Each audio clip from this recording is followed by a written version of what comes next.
سيدنا مولانا محمد وعلى آل سيدنا مولانا محمد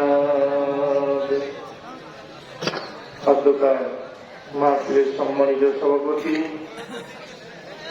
মাহফিল ইন্তেজামিয়া কমিটি, মাহফিলে উপস্থিত হয়েছেন জাতির শ্রেষ্ঠ সন্তান নায়েবে নবী উলামায়ে ইকরাম। আমার সামনে বসে রয়েছেন সম্মানিত মুসলমান ভাই সকল এবং পর্দার অন্তরালে অবস্থান করছেন সম্মানিত মা ও বোনেরা, সকলকে জানাই মাহফিলের পক্ষ থেকে আন্তরিক মোবারকবাদ, শুভেচ্ছা। আল্লাহ তাআলা দরবারে লাখ কোটি শুকরিয়া যে আল্লাহ তাআলা প্রতি বছরের ন্যায় এবারও এই মাহফিলের আয়োজন ইন্তেজামিয়া কমিটি অত্যন্ত সুচারুরূপে সুষ্ঠুভাবে আয়োজন করতে পেরেছে।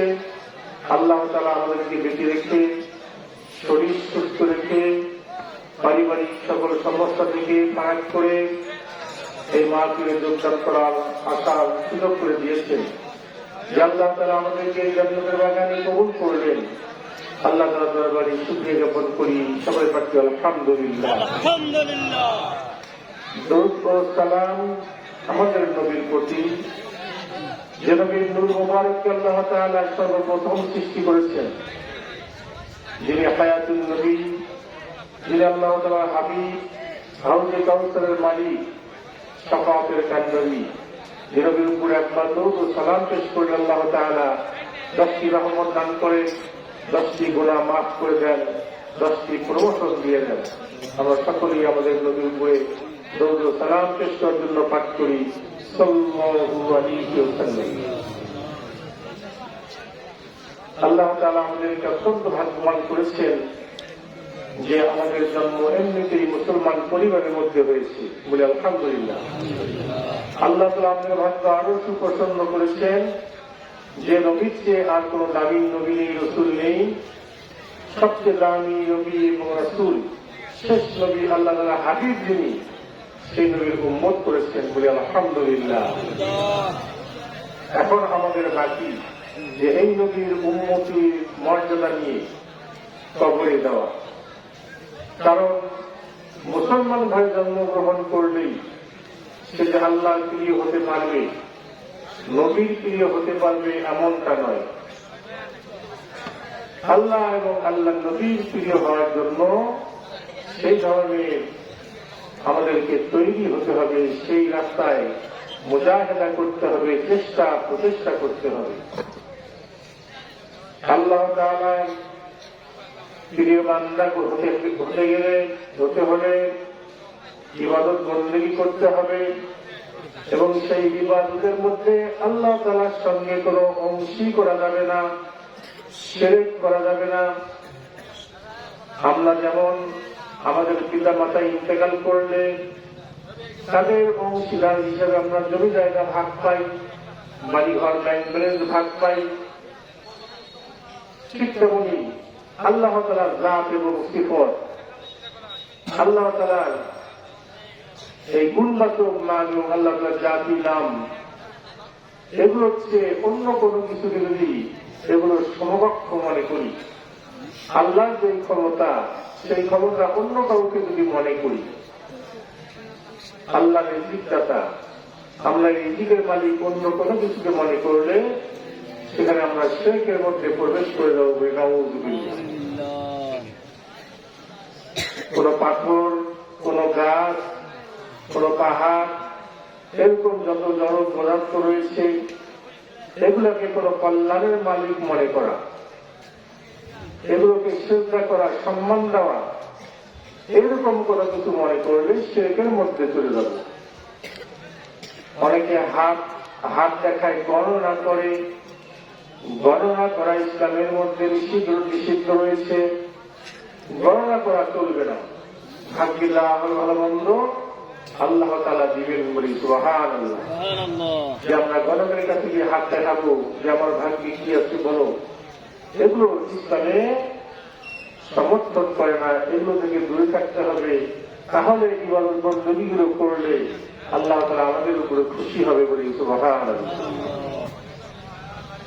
আমাদের নবীর উপর সম্মান দিতে হবে, নবীকে তাজিম করতে হবে, নবীর উপর অধিক করে দরুদ ও সালাম পেশ করতে হবে।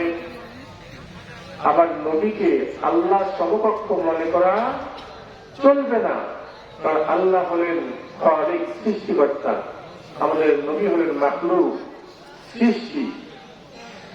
এজন্য নবীকে যদি আমরা সম্মান দিতে দিতে আল্লাহর পর্যায়ে নিয়ে যাই, তাহলে সেটাও কি হবে? সেটাও আমাদের ত্রুটি হবে। কালেমা থেকে আমরা বিচ্যুতি হয়ে যাব, কালেমা থেকে দূরে সরে আসব। আমরা যে কালেমা পড়ি, ঈমান এনেছি, একটা অংশ আল্লাহ, একটা অংশ হল আমাদের নবী। শিরক করলে কালেমার প্রথম অংশ তাওহীদ থেকে আমরা সরে যাই। আবার নবীর সঙ্গে বেয়াদবি করলে অথবা নবীকে সম্মান দিয়ে যে আল্লাহর পর্যায়ে নিয়ে গেলে তাহলে দ্বিতীয় অংশ থেকে আমরা সরে যাই। এজন্য আমাদেরকে মাঝে মাঝে আল্লাহর কাছে সারেন্ডার হয়ে যে আল্লাহ আমাদের ইলম কম, জ্ঞান কম, আমরা আমাদের ঈমানকে মাঝে মাঝে রিফ্রেশ করে নেব।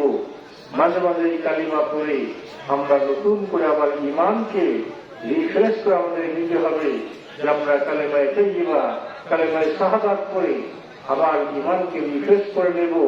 আর আল্লাহর কাছে আমরা সারেন্ডার হব। রব তাআলা আমাদের এই জ্ঞান দিয়ে শিরক থেকে দূরে থাকা, নবীদের তাজিম করা থেকে তাজিমের এই পরিমাণ নির্ণয় করা আমাদের পক্ষে অতটা সম্ভব নয়। কাজেই আমরা ঈমানকে রিফ্রেশ করছি, যে আপনি আমাদেরকে ক্ষমা করবেন বলে সুবহানাল্লাহ। ইবাদতের আগে আমাদের আকীদা শুদ্ধ করতে হবে। আকীদা হল বিশ্বাস। কারো কারো আকীদা আছে যে আল্লাহ দেখতে মানুষের মতো, বলে নাউযুবিল্লাহ, মানুষের দেহের সঙ্গে হুবহু তারা আল্লাহ তাআলার আকৃতি বানিয়ে দেয়। আল্লাহ তাআলাকে আমরা দেখি নাই, দেখেছি কি? আমরা দেখি নাই। কোরআনুল কারীমের মধ্যে আল্লাহ বলেছে যে সামিউন, আমি শুনি, যে কান আছে শুনে, বাসিরুন দেখি, যে চোখ আছে দেখে। আল্লাহ হাতের কথা বলেছে, পায়ের কথা বলেছে। হ্যাঁ, আল্লাহ সবই আছে, কিন্তু আমাদের মতো না। লাইসা কামিসলিহি শাইউন, যে পৃথিবীর কোন কিছুর মিশনের সঙ্গে আল্লাহ তাআলার দেহের আকৃতির মিশাল নেওয়া আমাদের চলবে না, আমাদের যাবে না। আল্লাহ তাআলার অসংখ্য সিফতি নাম রয়েছে, তার মধ্য থেকে 99টি সিফতি নাম। এই 99টি সিফতি নাম যারা আয়ত্ত করতে পারল, যেমন খালিক মানে সৃষ্টিকর্তা, রাজ্জাক মানে রিজিকদাতা, এইভাবে 99 নামের অর্থ। এগুলো গুণাবলী যে ব্যক্তি আয়ত্ত করতে পারল, আল্লাহর হাবিব বলছেন যে সে জান্নাতি, বলি সুবহানাল্লাহ। আল্লাহ তাআলা সম্বন্ধে জানার জন্য আল্লাহ তাআলা এগুলো ফজিলত, আল্লাহর হাবিব ফজিলত বলেছেন।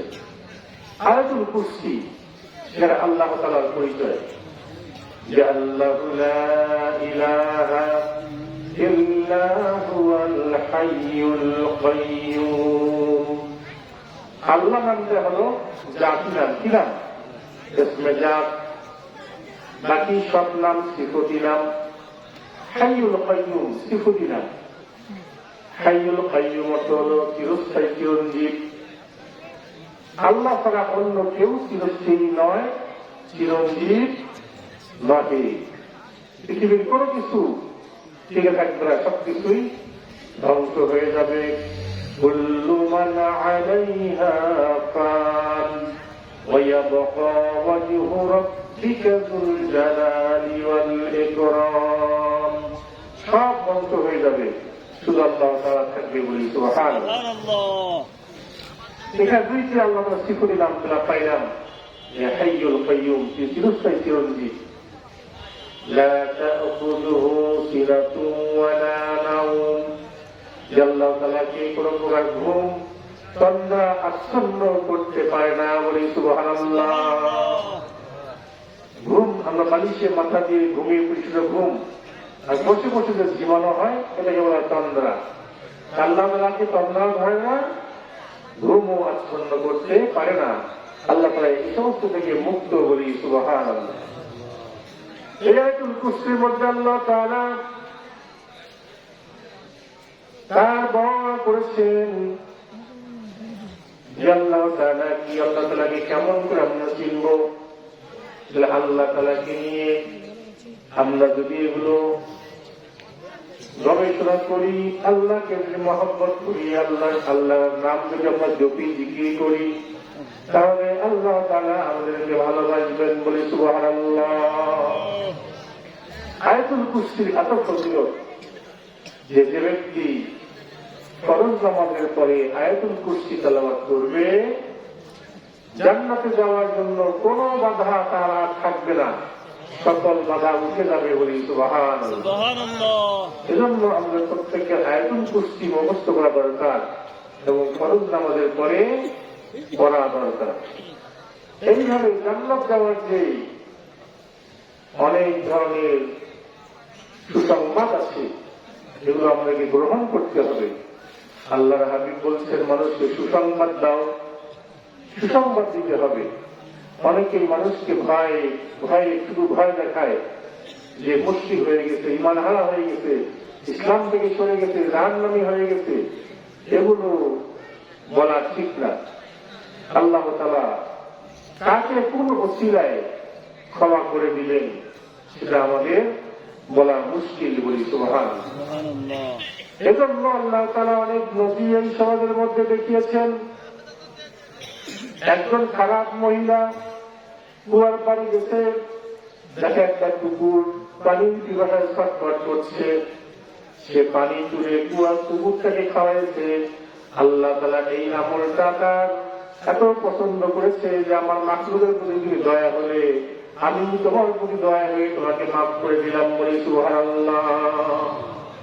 এরকম অনেক নবী আল্লাহ দেখিয়েছেন যে 100 জনকে হত্যা করে জান্নাতি হয়েছে, খারাপ মহিলা জান্নাতি হয়েছে, মদ পানকারী ব্যক্তি ইসলামের কিছু খেদমত করে জান্নাতি হয়ে গেছে।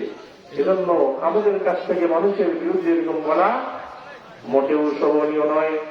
তারপরেও আমাদেরকে আমাদের আকীদা ঠিক করতে হবে, বিশ্বাস ঠিক করতে হবে যে আল্লাহ তাআলা চিরস্থায়ী চিরঞ্জীব, তিনি সম্মানিত আরশের অধিপতি।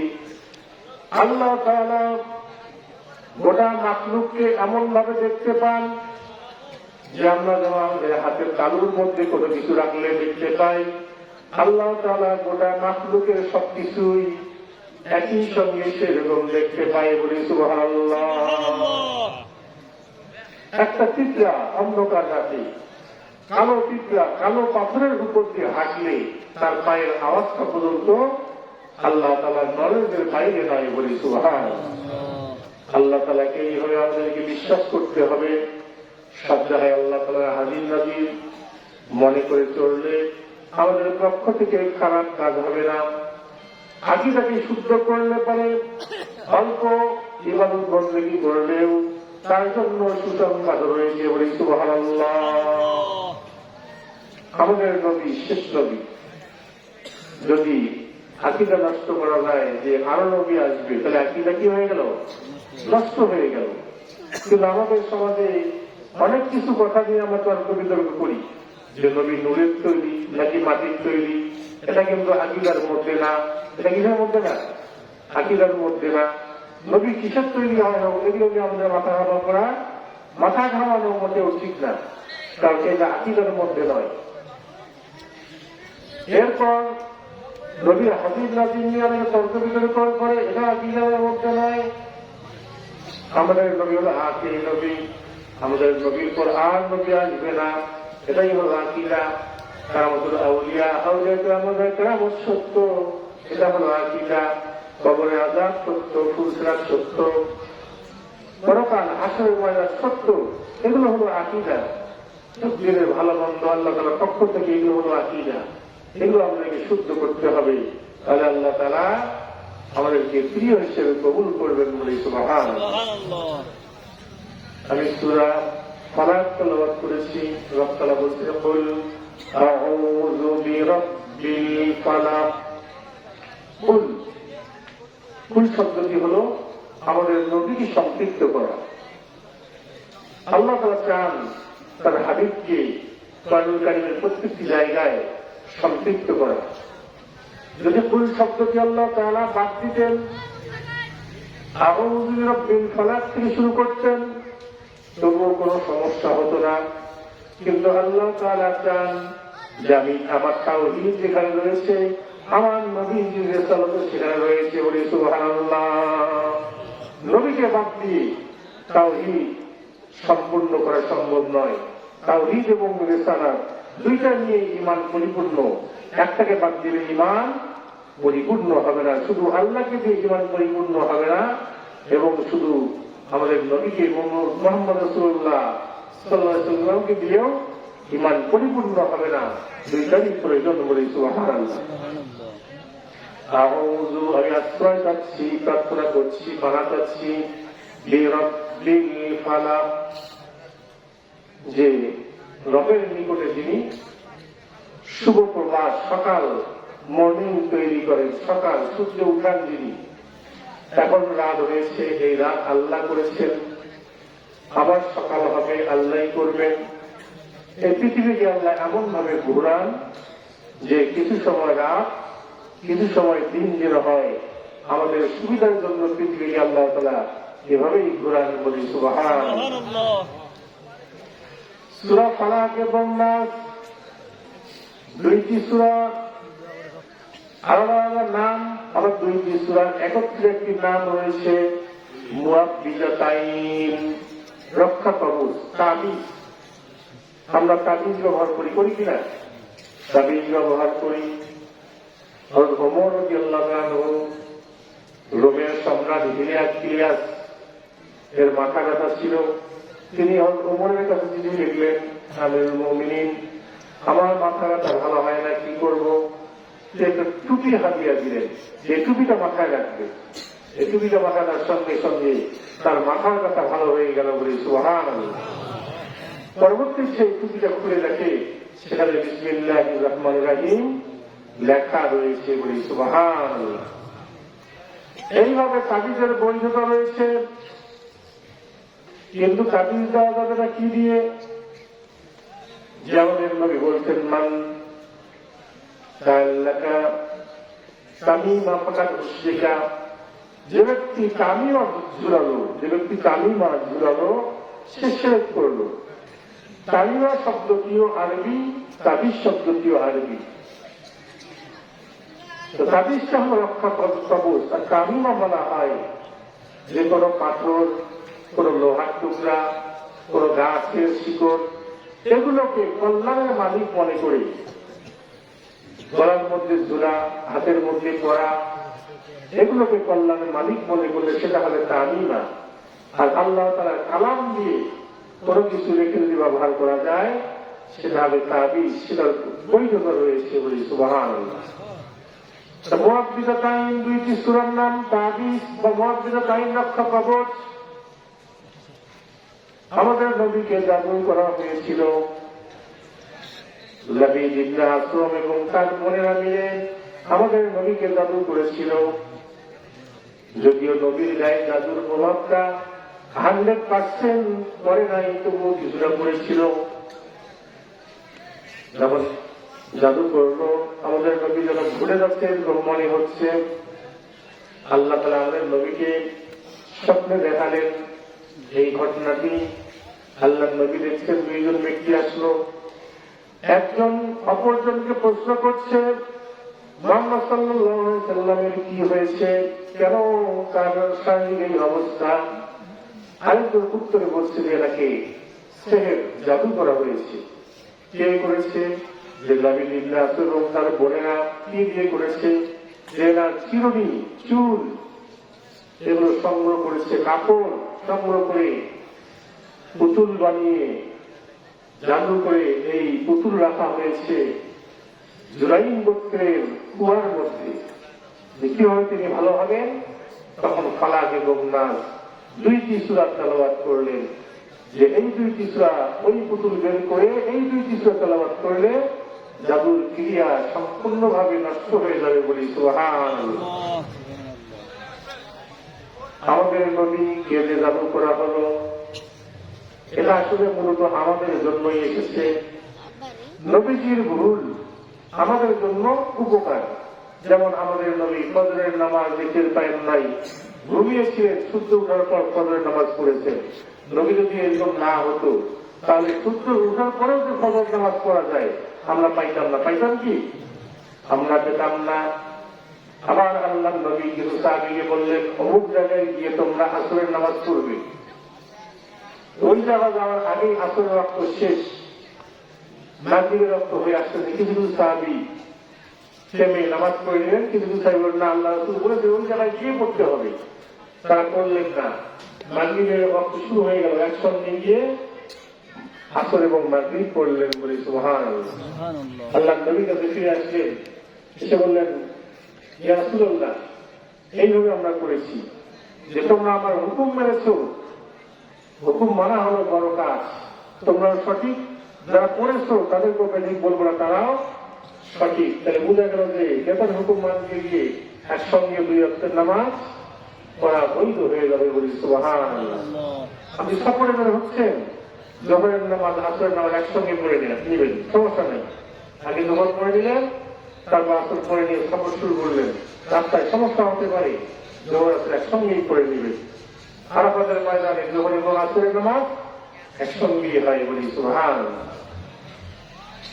বলতেছিলাম নবীর প্রতি জাদু করলো, এটা আমাদের জন্য উপকার যে আমাদেরকে কেউ যদি জাদু করে তাহলে আমরা সূরা ফালাক এবং নাস তেলাওয়াত করে শরীরের মধ্যে ফু দিব, তেলের মধ্যে ফু দিব, পানির মধ্যে ফু দিব, সেই পানি পান করবো, তেল ব্যবহার করব, আল্লাহ তাআলা জাদুর ক্রিয়া নষ্ট করে দেবেন বলে সুবহানাল্লাহ।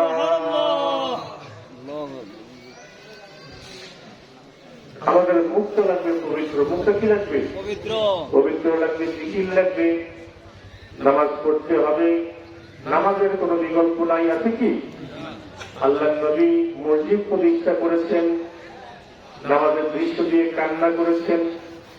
ইন্তেকালের আগে আগে আসসালাত আসসালাত ওয়া মা মালাকাত আইমানুকুম বলেছেন। কিন্তু আজ অসংখ্য জায়গায় অসংখ্য দরবারে নামাজ নেই। অনেক পীর আছে নামাজ নাই, আছে কিনা? অনেক পীর আছে নামাজ নাই। যেখানে নামাজ নাই সেখানে আপনারা যাবেন না। যাবেন কি? যাওয়া যাবে না, সেটা সহি না। শরীয়তের খেলাফ যেখানে সেটা সহি না। শরীয়তকে দেখে নামে সেখানে যেতে হবে। যেখানে গিয়ে আপনার শরীয়ত নষ্ট হয়ে যাবে সেখানে গিয়ে আপনার এই দুনিয়াও শেষ, পরকালও শেষ বলে নাউযুবিল্লাহ। নামাজ এক নম্বরে ঠিক রাখতে হবে। সেইভাবে কোরআনুল কারীম তেলাওয়াত শিখতে হবে।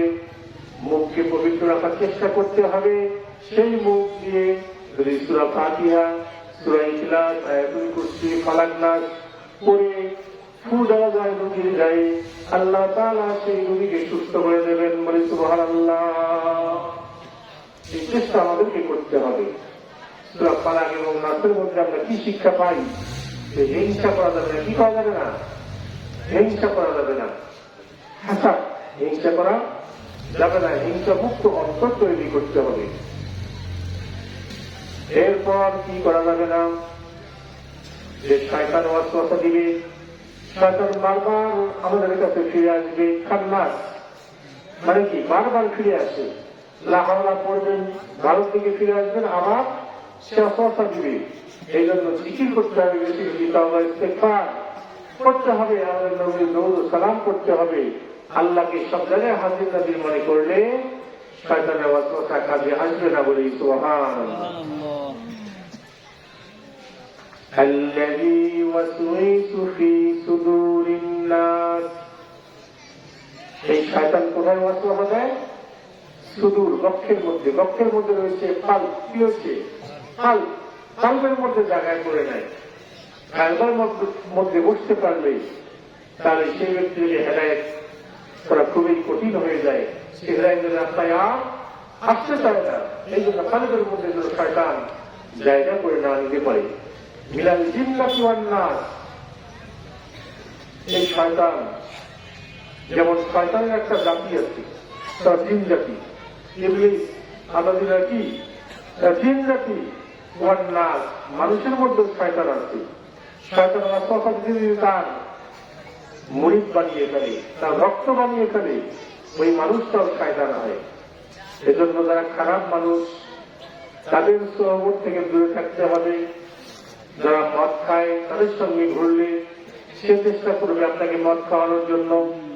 যারা ধূমপান করে তার চেষ্টা করবে আপনাকে ধূমপান করানোর জন্য। যারা খারাপ কাজে লিপ্ত আপনাকেও চেষ্টা করবে ওই কাজে নেওয়ার জন্য।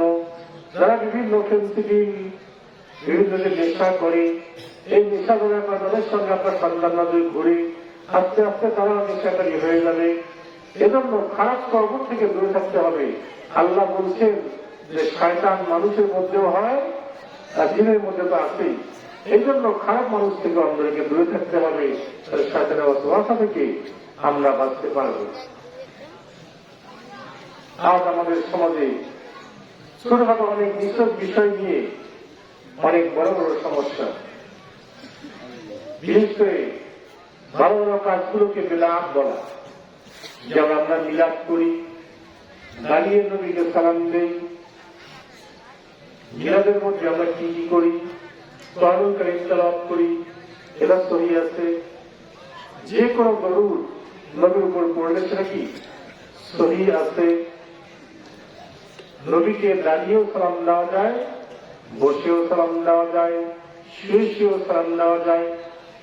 একটা মিলাদ মাহফিল আপনি গেলেন, দেখা গেল যে একজন মুফতি সাহেব মিলাদ মাহফিল পরিচালনা করছে, কিন্তু তিনি দাঁড়ালেন না, সেখানে আপনি দাঁড়াতে যাবেন না, কারণ সেখানে একজন ইমাম আছে, তিনি যেভাবেই মিলাদ করাচ্ছেন আপনি সেভাবেই করেন। আবার দেখলেন যে আপনি দাঁড়ান না, এরকম কিছু লোক উপস্থিত হলেন, দেখা গেল যে ৯৫ লোক দাঁড়িয়েছে, ৫ জন বসে আছে, এটাও বেয়াদবি, এটাও করা চলবে না। আপনি দাঁড়ান না সেটা মনের ব্যাপার, কিন্তু যখন সমাজের সবাই দাঁড়িয়েছে সেটা না দাঁড়ালে সেটা বেয়াদবি হয়ে যাবে। কওমীদের ঢাকাবার শামসুল হক ফরিদপুরি রহমতুল্লাহ আলাইহি বলেছেন যে কিয়ামে একজন ব্যক্তি যদি দাঁড়িয়ে যায় সবার উপর দ্বারা অবশ্য কর্তব্য হয়ে যায়। বলি সুবহানাল্লাহ। মিলাদ কিয়ামটি এমন একটি ইবাদত, এমন একটি আমাদের কৃষ্টি কালচার আমল যেটা সারা পৃথিবীর মধ্যে রয়েছে। এজন্য এটার বিরোধিতা করা ঠিক হবে না। বিশেষ করে আউলিয়া কেরামগণ মিলাদ কিয়াম জায়গা ধরে রেখেছেন, তাদের দরবারে গেলে এটা পাওয়া যায়। এছাড়াও আমি অনেক কয়েক বড় হজে গিয়েছিলাম ১৪ সালে, ১৩ সালে সম্ভবত ১৩ সালে ২০১৩ সালে যখন হজে গেলাম, নুরুল ইসলাম ফারুকি যাকে শহীদ করা হয়েছে, তিনি আমাকে নিয়ে মক্কার হুসাইফিয়া নামক এক জায়গায় নিয়ে গেলেন। সেই বাড়িতে গেলাম, সেখানকার মিলাদ আরো ভিন্ন। প্রথমে কোরআন তেলাওয়াত হলো, এরপর হাম না দীর্ঘ সময় ধরে মক্কার ভালো ভালো সেই কারি নাতে রাসূল হাম করার মতো ওদেরকে উপস্থিত করেছে, সেখানে তার তেলাওয়াত করলো। এরপর নবীজির জীবনী ওয়াজের মধ্যে বললো।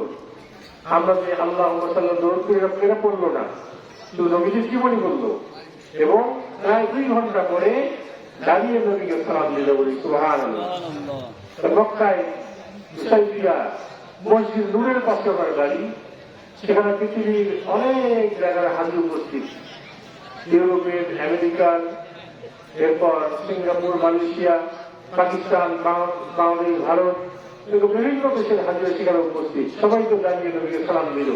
এই প্রচলনটা সারা পৃথিবী এতে আসছে।